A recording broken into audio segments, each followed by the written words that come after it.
ഐനോബഡി നിസാം ബഷീർ വീണ്ടും ക്വാളിറ്റി തെളിയിച്ചു കഴിഞ്ഞു. നമ്മളിപ്പോൾ കണ്ടിട്ടുള്ള നിസാം ബഷീറിന്റെ ഏറ്റവും ബെസ്റ്റ് എന്ന് പറയുന്നത് അത് റോഷാക്കാണ്. അതിന്റെ മേലെ വെക്കാൻ ഇതുവരെ ഒരു സാധനം ഉണ്ടായിട്ടില്ല, ഇനി ഉണ്ടാക്കാൻ പറ്റുമെന്ന് എനിക്ക് തോന്നുന്നില്ല.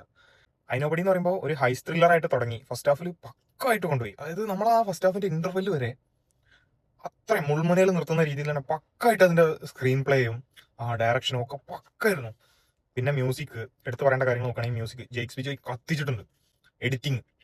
എഡിറ്റിംഗ് അത് എടുത്തു പറയണം എന്ന് പറഞ്ഞു കഴിഞ്ഞാൽ അതിനെ പ്രത്യേകം തന്നെ പറയണം. ചില ഷോട്ടുകളുണ്ട്, പ്രത്യേകിച്ച് എനിക്ക് ലിഫ്റ്റിലെ കുറച്ച് ഭാഗങ്ങളുണ്ട്, സെപ്പറേഷൻ വരുന്ന ഭാഗങ്ങൾ. അശോകന്റെതും ഉണ്ട്, പൃഥ്വിരാജിന്റെ ഉണ്ട്. രണ്ടും പക്കാ സാധനം.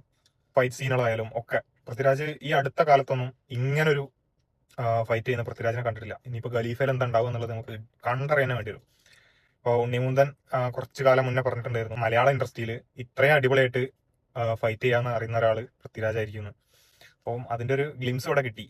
ഇനി ഖലീഫയിൽ ബാക്കി കാണാം. കെട്ടിയോളാണ്ട മാലക, റോഷാക്ക്, ഇപ്പതാ ഐനോബഡി, മൂന്ന് ഡിഫറൻറ്റ് ജോണർ. ഇനി അടുത്തത് എന്താന്നുള്ളത് നിസാം ബഷീർ അടുത്ത് നമ്മൾ കാത്തിരിക്കാൻ വേണ്ടി വരും. പാർവതിയുടെ പെർഫോമൻസ് അതും അത്യാവശ്യം നല്ല കിഡിലായിട്ട് ചെയ്തു വെച്ചിട്ടുണ്ട്. ഓവറോൾ പറയുകയാണെന്നുണ്ടെങ്കിൽ നിങ്ങൾക്ക് തിയേറ്ററിൽ നിന്ന് മിസ്സാക്കി കഴിഞ്ഞാൽ പല എക്സ്പീരിയൻസും മിസ്സാവും.